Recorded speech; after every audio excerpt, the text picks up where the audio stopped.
시작. 태초에 하나님이 천지를 창조하셨다. 기도하겠습니다. 하나님 아버지, 우리에게 새 봄날을 허락하시고 귀한 창세기 말씀 앞으로 인도하시니 감사합니다. 저희 마음 가운데 태초에 천지를 창조하시고 우리 인생을 인도해 가시는 이 하나님을 바라보고 하나님을 새롭게 만나고 은혜를 덧입을 수 있도록 도와주시옵기를 기도합니다. 부정한 종을 도와주시고 주의 말씀을 섬길 수 있는 은혜를 주시옵소서. 예수님의 이름으로 기도했습니다. 아멘. 봄학기에 창세기 말씀을 함께 나누게 되어서 너무나 감사합니다. 창세기의 영어 이름은 제네시스입니다. 제네시스 하면 자동차를 생각하는 사람들이 많이 있는데 본래 이 말은 기원, 근원, 시작이라는 뜻입니다.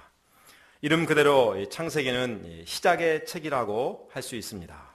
모든 것의 기원을 밝혀주는 책이라고 할 수 있습니다. 무엇보다 창세기는 성경의 진리를 활짝 열어주는 웅장한 서론과도 같습니다. 창세기 말씀에는 성경의 위대한 진리를 펼쳐 보이는 열쇠들이 가득 들어 있습니다. 오늘 말씀은 그 첫 번째로 세상의 시작에 대한 것입니다. 과연 세상은 어떻게 시작되었는가? 이 모든 것을 시작하신 하나님은 어떤 분이신가? 하는 것들이 오늘 말씀의 중요한 내용입니다. 창세기 말씀이 오늘 우리들에게 하나님의 놀라운 세계에 들어가는 위대한 시작이 되기를 기도합니다. 먼저 1절을 같이 한번 읽어보겠습니다. 시작. 태초에 하나님이 천지를 창조하셨다. 자, 이번엔 한번 눈을 감고 하나님이 창조하신 세계를 마음에 그리면서 한번 조용히 되뇌어 보겠습니다. 눈을 감고 한번 내가 갔던 산이든 강이든 바다든 하여튼 정원이든 마음에 그리면서 한번 조용히 한번 되뇌어 봅시다. 시작. 태초에 하나님이 천지를 창조하셨다. 어때요? 하나님이 위대하신 창조의 세계가 내 마음속에 펼쳐 보입니까? 우리 물안그릇 선교회 권정승 선교사님 오셨는데 이번엔 세계 오지를 다니면서 이 척박한 땅에서 우물을 파서 사람들을 도와주는 분이신데 아마 눈을 감으실 때 그 오지의 척박한 땅들, 시커먼 물이 있는 그런 땅들이 보였는지도 모르겠습니다. 안타까운 마음으로 내 마음에 하다못해 푸른 바다, 높은 산 아니면 빨간 장미 한 송이라도 떠오른다면 얼마나 다행이겠습니까? 그러지 않고 아무 생각이 안 난다. 뭐지? 하고 있으면 그래도 괜찮습니다. 왜냐하면 그것은 창조의 첫날이기 때문입니다. 오늘 말씀의 태초에는 모든 것의 시작을 의미합니다. 아주 오래전부터 사람들은 맨 처음에 무엇이 과연 있었을까 하는 고민들을 해왔습니다. 나름대로 온갖 이야기를 했지만 사실 결론이 난 것은 없습니다. 그런데 창세기 1장 1절은 우리에게 분명히 말해주고 있습니다. 태초에 하나님이 천지를 창조하셨다.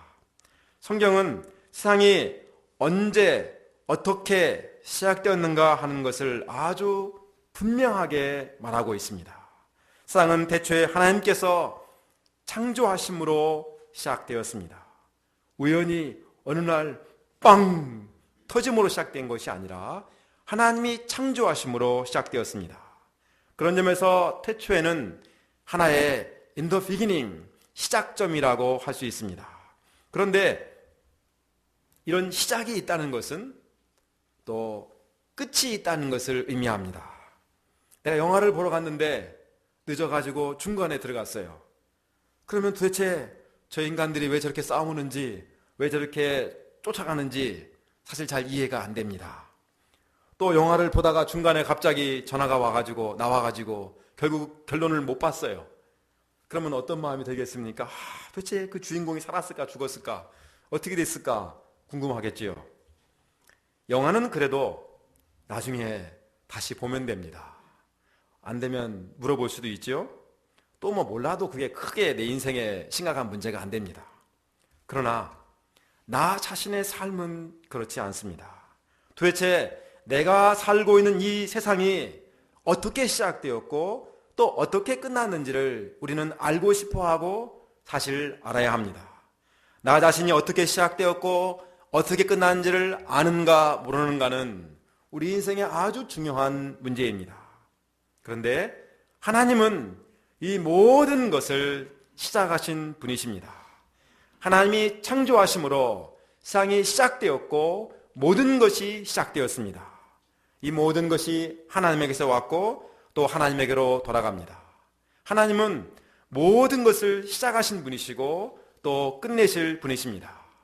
그래서 요한계시록 1장 8절은 말씀합니다. 하나님은 나는 알파요 오메가라고 하였습니다. 알파는 시작이라는 말씀이요 오메가는 끝이라는 말씀입니다. 하나님은 시작이 되시고 끝이 되십니다. 처음이 되시고 마지막이 되십니다. 우리 인생은 그냥 툭 던져진 존재가 아닙니다.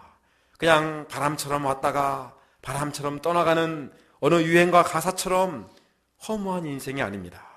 우리는 하나님에게서 와서 하나님께로 돌아가야 하는 존재입니다. 그러므로 우리는 하나님을 만날 때 진정한 나를 찾을 수 있고 나의 기쁨과 만족과 행복을 이 하나님에게서 얻을 수 있습니다. 창세기 말씀을 통해서 나의 하나님을 만날 수 있기를 간절히 기도합니다. 나의 진정한 모습을 이 하나님에게서 발견할 수 있기를 기도합니다. 하나님은 태초에 천지를 창조하셨습니다. 맨 처음에 우주와 그 가운데 있는 지구를 창조하셨습니다. 하나님께서 맨 처음에 창조하신 땅의 상태는 혼돈하고 공허하며 어둠이 깊음 위에 있었다고 하였습니다. 하나님의 영은 그 혼돈과 공허와 흑암이 가득한 땅을 감싸고 계셨습니다. 혼돈은 무질서한 것을 말합니다. 공허는 말 그대로 텅 빈 것입니다. 어둠이 깊음에 있다는 것은 그야말로 캄캄한 어둠의 세계를 말합니다. 하나님께서 맨 처음에 창조하신 땅은 한마디로 상태가 영 좋지 않았습니다. 바울은 하나님은 어지러움의 하나님이 아니라고 하였습니다. 질서가 있는 하나님이라는 뜻입니다. 사도 요한은 하나님은 빛이라고 하였습니다. 어둠이 그에게는 조금도 없다고 하였습니다. 그런데 어떻습니까? 하나님이 처음 지으신 땅은 어지럽고 텅 비어있고 어둠만이 가득했습니다. 우리는 혼돈하고 공허하고 어둠 가운데 있을 때가 있습니다. 인생의 짙은 어둠 속에서 방황하는 날들을 보낼 때가 있습니다. 내가 하나님을 모를 때, 인생의 진리를 모를 때 그럴 수 있다고 생각합니다. 그리고 이해합니다. 그런데 하나님을 내가 모르는 것이 아니라 내가 하나님을 믿고 있고 하나님을 신뢰하는 사람이라고 하는데도 불구하고 나는 혼란에 빠지고 방황할 때 있고 어둠 가운데 있을 수 있습니다. 그러면 우리 마음에는 왜 내가 하나님 믿는 사람인데 하나님은 질서의 하나님이고 빛이 하나님이라고 하는데 나는 왜 이렇게 어둡고 답답하고 공허한 삶을 반복하는가 하는 의심과 회의가 들어옵니다. 혹시 하나님이 나를 버린 것이 아닌가? 나는 하나님께 버림받은 자가 아닌가 하는 생각이 들어올 때도 있습니다. 그런 것입니까? 그렇지 않습니다. 그것은 창조의 한 과정에 있다는 것을 오늘 말씀을 통해서 알 수 있습니다. 하나님은 빛만을 창조하신 것이 아니라 하나님의 처음 창조된 세상에는 어둠도 있었습니다. 더구나 처음 창조된 땅의 상태는 혼돈과 공허의 상태였습니다. 그런데 하나님은 그렇게 무질서하고 혼돈하고 어두운 세상을 만들어 놓으시고 알아서 발전해라, 알아서 진화해 가라 이렇게 끝내지 않으셨습니다. 하나님은 그 혼돈과 공허와 어둠이 가득한 세상을 하나하나 새롭게 창조해 가기 시작하였습니다. 그리고 멋진 신세계를 만드셨습니다. 우리를 향한 하나님의 창조 역사도 이와 같습니다. 지금 혼돈하고 공허하고 어둠 속에 있을지라도 하나님은 그걸로 끝내지 않으십니다. 하나님은 간섭하시고 동행하시며 하나하나 하나님의 말씀을 통해서 새로운 세계로 인도하여 가십니다. 하나님의 영이 처음 창조된 땅을 감싸고 있는 것처럼 성령 하나님께서 나의 삶을 감싸시며 창조의 역사를 하나하나 이루어 가십니다. 그리고 하나님 안에서 아름답게 빛나는 창조의 세계를 열어주십니다. 3절부터 25절까지는 하나님께서 첫째 날부터 여섯째 날까지의 창조하신 것들을 말씀하고 있습니다.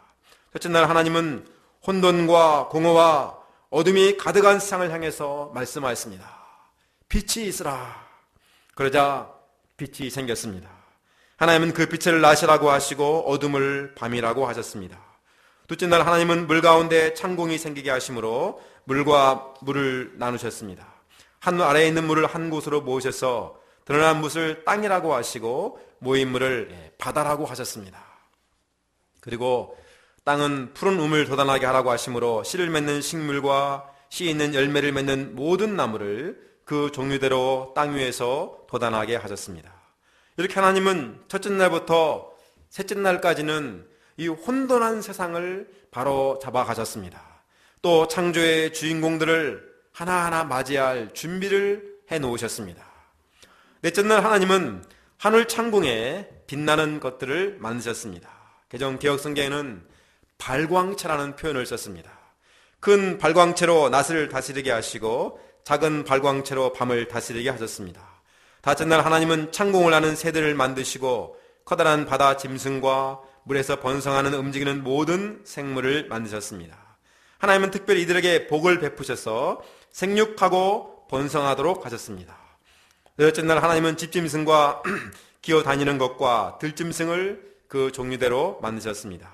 그리고 맨 마지막에 하나님은 사람을 만드셨습니다. 이렇게 하나님은 넷째 날부터 여섯째 날까지 공허한 세상을 하나하나 가득 채워가셨습니다. 그래서 혼돈하고 공허했던 세상을 너무나도 아름답고 가득 차게 새로운 세계로 창조하셨습니다. 그런데 하나님은 이 모든 것들을 한꺼번에 지을 수 있는 능력의 주님이십니다. 그런데 하나님이 그렇게 하지 않으셨습니다. 저같이 성질이 급한 사람은 한 방에 그냥 팍 끝냈을 것 같은데 하나님은 한 번에 풀 옵션으로 패키지로 만들지 않으시고 하나하나 정말 체계적으로 이 하나하나 만들어 가셨습니다. 환경을 만드시고 채워가시며 단계적으로 일하셨습니다. 우리는 내가 원하는 것들이 한꺼번에 짜잔 하고 이루어지지 않으면 답답해하고 조급해합니다. 기다리는 것을 아주 못 견뎌합니다. 나를 도우시는 하나님의 손길에 대해서도 좀 이렇게 해줬으면 좋겠는데 왜 안 도와주시는가 답답해하고 의심할 때가 많습니다. 그러나 하나님은 세상을 한 단계 한 단계 스텝 바이 스텝 넓은 세상에서부터 작은 것 하나하나 채워가시는 것처럼 내 인생도 한 걸음 한 걸음 조각조각 맞춰가시며 채워가시며 인도해 가십니다. 그래서 혼돈과 공허와 어둠 속에 있는 내 인생을 하나님이 주관하시는 창조의 멋진 신세계로 나의 인생을 인도해 가십니다. 우리가 이 하나님을 믿고 한 걸음 한 걸음 하나님을 따르는 것이 우리의 삶이라고 할 수 있습니다. 그런데 하나님께서 세상을 창조하신 것들 보면 반복되는 표현들이 있어요. 여러 가지가 있는데 그 중에 대표적인 것이 하나님이 말씀하시니 그대로 되었다 하는 것입니다. 하나님이 말씀하시니 그대로 되었다. 하나님이 빛이 있으라 말씀하시니까 빛이 생겼습니다. 하나님이 말씀하시니 말씀하신 대로 물이 갈라졌습니다. 하나님이 말씀하시니 땅은 푸른 잔디를 돋아나게 하였습니다. 하나님이 말씀하시니 텅 빈 하늘 창공에 홀홀 새들이 날아다니기 시작했습니다. 하나님이 말씀하시니까 바다에 돌고래가 막 점핑을 시작하고 새우들이 막 허리를 꼬부리고 다니고 온 생물들이 바다에 가득 찼습니다. 하나님 말씀하시니 초원에 얼룩말이 뛰고 정글에 뱀들이 돌아다녔습니다. 하나님 말씀하실 때마다 혼돈하던 세상에 하나하나 질서가 잡혀갔습니다. 뒤죽박죽이던 것들이 차차 정리가 되어가고 하나님 말씀하시자 세상에 텅 빈 세상에 아름답고 조화롭고 멋진 것들이 하나둘 채워지기 시작했습니다. 멋진 세상을 바꾼 창조의 재료는 다른 것이 아니라 하나님의 말씀이었습니다. 하나님의 말씀에는 창조의 능력과 권세가 있다는 것을 보게 됩니다. 하나님 말씀에는 혼돈과 공허와 어둠이 가득한 세상을 바꿀 위대한 능력이 하나님 말씀에 담겨 있습니다. 하나님 말씀에는 혼돈과 공허와 어둠이 가득한 내 인생도 새롭게 바꿀 창조의 위대한 능력이 담겨 있습니다. 우리가 창세기 말씀을 통해서 나의 하나님을 만나고 하나님의 말씀을 통해서 나의 인생이 바뀌어지는 창조의 역사가 일어날 수 있기를 기도합니다. 또 하나님의 창조 역사에 반복되는 표현 중에 하나가 저녁이 되며 아침이 되니 하루가 지났다 하는 것입니다. 보통 우리는 아침부터 저녁까지를 하루로 생각합니다. 저녁이 되면 하루가 다 끝났다 이렇게 생각하지요. 그런데 하나님은 저녁이 되며 아침이 되면 하루가 지난 것으로 여기십니다. 이것은 아주 중요한 차이가 있습니다. 단지 시차만 있는 게 아니라 개념에 중요한 차이가 있습니다. 우리가 생각하는 하루는 내가 움직여서 일할 수 있는 낮을 기준으로 한 시간 개념이라고 할 수 있습니다. 하루의 주인공이 나라고 할 수 있습니다. 내가 무엇을 할 수 있는가, 내가 얼마나 할 수 있는가, 얼마나 시간이 남았는가, 이것이 우리 인생의 중요한 어떤 개념으로 내 마음에 자리 잡고 있습니다. 내가 얼마나 하는가, 내 인생의 주인공이 내가 일할 수 있는 시간 개념으로 생각합니다. 그것이 다하면 하루가 간 것이고 그것이 다하면 인생이 간 것입니다. 그렇지 않으면 일할 수 없다 생각합니다. 그러나 하나님은 내가 일할 수 없는 그 시간, 내가 하루로 여기지 않는 그 시간, 내가 더 이상 어찌할 수 없다 하는 바로 그 시간에 하나님은 일하고 계십니다. 오히려 그 밤이 가야 하나님은 하루가 지나갔다고 여기십니다. 내가 일하지 않는 그 시간, 내가 일할 수 없는 그 시간에 하나님은 내가 한 것보다 더 큰 일을 이루어 가십니다. 우리가 이 하나님을 믿을 때 내 작은 것에 대한 하나님의 놀라운 능력과 도우심을 바라볼 수 있습니다. 또 하나님은 식물과 동물을 종류대로 창조하신 것을 보게 됩니다. 하나님은 땅에 식물을 금잔디 하나, 강아지풀 하나만 잔뜩 만들어 놓지 않으셨습니다. 허브, 그래, 몸에 좋은 허브로 싹 덮자 이렇게 하지 않으셨습니다. 하나님은 온갖 풀들을 종류대로 만드셨습니다. 또 온갖 다양한 꽃들과 과일들을 종류대로 만드셨습니다. 온갖 바다 생물과 새들도 땅의 종류대로 만드셨습니다. 한 학자가 연구한 바에 의하면 세상에 존재하는 생물종의 숫자가 600만 종이다 이렇게 추정을 했습니다. 하나하나 쉬어보니까 599, 9만 다음에 600만 이렇게 된 것이 아니고 한 지역을 딱 면적을 재가지고 거기 있는 생물을 조사해보고 나서 표본 조사를 한 다음에 추정해가지고 한 600만 될 거다 이렇게 추정을 한 것입니다. 그런 방식으로 해보니까 곤충만 3천만 종이다 하는 계산이 나왔습니다. 곤충만. 우리 모기, 파리, 곤충이죠. 또 메뚜기, 잠자리 이런 게 3천만 종이나 되고 아직도 발견되지 않은 이름도 모르는 곤충이 수없이 많이 있다. 우리가 알고 있는 하나님의 창조의 세계는 사실은 너무나 극히 일부분에 불과합니다. 우주 얼마나 큰지 우리가 알지 못합니다. 정말 하나님은 너무나도 다양하고 너무나 위대하고 광대하고 풍성하신 하나님이십니다. 사실 이것저것 종류대로 만드는 것은 쉬운 일이 아닙니다. 저녁에 식사 준비를 할 때마다 반찬을 몇 가지 만드는 것 우리 사모님들 아주 힘들어합니다. 그래서 기왕이면 어떻게 합니까? 어떤 분은 말씀하시기를 모든 영양소가 들어가 있는 한 가지 반찬을 딱 만들어가지고 먹게 한다 하는 것을 들었습니다. 사실 만들기만 힘든 것이 아니라 각기 종류대로 만들어 놓으면 관리하기도 힘이 듭니다. 저희 집에 두 아들이 있는데 이 두 아들도 각기 종류대로 다릅니다. 하나는 국을 아주 좋아하고 하나는 국을 아예 안 먹습니다. 하나는 제가 마트에 갔다고 하면 브로콜리 사오라고 전화하는데 한 놈은 절대로 브로콜리는 또 안 먹습니다. 두 아들도 전혀 다릅니다. 각기 종류대로 있다는 것은 그만큼 쉽지 않은 일입니다. 그런데 하나님은 이거 관리하기도 힘들고 이름 부르기도 힘드니까 아예 통합 패키지가 있는 한 가지만 만들자. 한 나무에 사과도 열리고 배도 열리고 파인애플도 열리고 딸기도 열리는 큰 나무 하나 만들어가지고 꽃도 온갖 꽃이 피는 한 가지를 만들어가지고 쫙 심어놓자. 그렇게 하지 않으셨습니다. 동물도 하늘도 날고 초원도 날고 바다도 들어가고 땅속도 들어가는 이런 풀 옵션을 가진 동물을 하나 만들어가지고 전능한 동물을 만들어서 다 다니게 하자. 이렇게 하지 않으셨습니다. 하나님은 각기 종류대로 창조하셨습니다. 어느 것 하나 똑같지 않게 만드셨습니다. 하나님은 하나하나 개별적으로 만드심으로 하나님은 하나하나가 다 있어야 할 이유, 있어야 할 만한 이유와 가치를 가진 존재로 하나님은 만드셨습니다. 우리가 여름만 되면 모기에게 괴로움을 받습니다. 한국은 요즘 겨울에도 모기가 있어요. 따뜻하니까 아파트 안에 삽니다. 이 모기가 우리는 너무너무 싫습니다. 그러죠. 왜 하나님이 이런 걸 만드셔가지고. 그러니까 놀라지 마십시오. 그 모기의 가늘한 침이 이 우리의 단단한 근육을 뚫고 들어가서 혈액을 뽑아냅니다.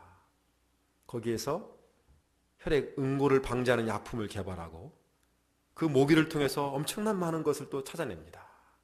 모기도 있어야 할 이유가 있습니다. 모기 파리가 없으면요, 개구리가 없어집니다. 개구리가 없으면 뱀이 없습니다. 먹이 사슬이 사라지는 겁니다. 우리가 볼 때는 왜 저런 걸 만들어가지고 하나님이 참 저건 하나님의 실패작이야 라고 말할지 모르지만 하나님은 각기 하나하나 종류대로 있어야 할 이유와 가치를 가진 존재로 지으셨습니다. 하나님은 그렇게 하심으로 이 땅을 온갖 다양한 것으로 풍성하게 가득 채우셨습니다. 그리고 어떻게 하셨습니까? 그 모든 것 하나하나에 이름을 지어 주셨습니다.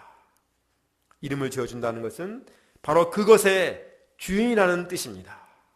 하나님은 모든 만물에 이름을 지어주심으로 모든 것의 주인이 하나님이시라는 것을 분명히 밝히셨습니다. 그리고 창조의 한 단계가 끝날 때마다 하나님은 평가를 내리셨습니다. 무엇이라고 하였습니까? 하나님이 보시기에 좋았다 는 평가가 창조의 날마다 반복되고 있습니다. 궁창을 만들 때 평가하지 않으신 다음에 그 다음날 한꺼번에 2개의 평가를 내리셔서 하여튼 평가를 하셨습니다. 모든 것이 어찌됐든 하나님 보시기에 좋았습니다. 내가 보기에 좋았다가 아닙니다. 또 서로 보기에 좋았다도 아닙니다. 하나님 보시기에 좋았습니다. 우리가 빠지는 함정 중에 하나는 내가 보기에 좋은가 하는 것으로 모든 것을 바라보고 평가하는 것입니다. 또 사람들이 보기에 어떤가 하는 마음으로 세상을 보고 나를 바라보는 것입니다. 심지어 서로 보기에 좋은가 하는 것으로 판단하는 것입니다. 그러다 보니까 스트레스를 많이 받습니다. 그러다 보니까 자의식에 빠집니다. 내가 보기에 좋으면 좋은 것이고 그렇지 않으면 안 좋은 것으로 여깁니다. 그러다 보니 우리의 삶은 자꾸 제한될 때가 많습니다. 그런데 세상의 모든 것을 만드신 하나님은 하나님 보시기에 좋았다라고 평가하셨습니다. 개구리는 개구리대로 하나님 보시기에 좋았습니다. 하늘을 나는 독수리만 보기에 좋으신 것이 아니라 참새도 까마귀도 날지 못하는 닭도 하나님 보시기에 좋았습니다. 다 각각 아름답고 다 각각 있을 만한 이유를 갖고 있었습니다. 그러므로 우리는 이 하나님의 관점으로 세상을 바라볼 수 있어야 됩니다.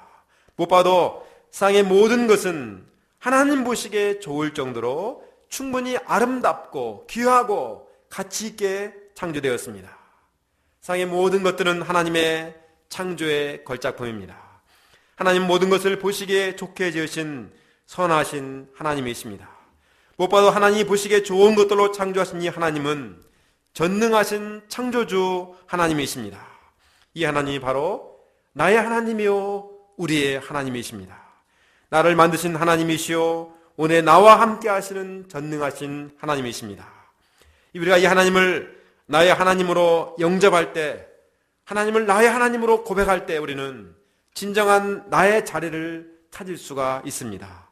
또 하나님의 말씀을 들을 때 창조의 새 역사가 혼돈과 공허와 어둠 가운데 있던 내 삶에 새로운 창조 역사가 일어납니다.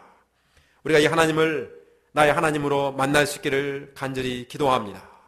창세기 말씀은 하나님이 누구신가 하는 것을 가장 웅장하게 보여주는 하나의 창조의 걸작품 중에 하나라고 할 수 있습니다.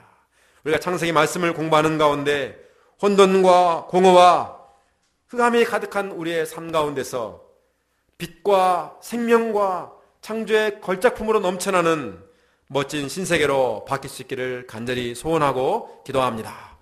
기도하겠습니다. 하나님 아버지, 오늘 우리에게 창세기 1장 말씀을 함께 나눌 수 있도록 은혜를 주셔서 감사합니다. 혼돈과 공허와 어둠이 가득한 세상 가운데서 하나님께서 말씀으로 모든 것들을 창조하시며 멋진 새로운 세계로 만들어 가신 것을 보았습니다. 주님, 우리가 이 창조자 하나님을 만나게 도와주시고 나의 삶도 이 하나님의 창조 역사 속에 있도록 발견하게 도와주시고 내 삶의 위치와 존재와 의미를 새롭게 할 수 있도록 은혜를 주시옵기를 간절히 기도합니다. 예수님의 이름으로 기도하였습니다. 아멘.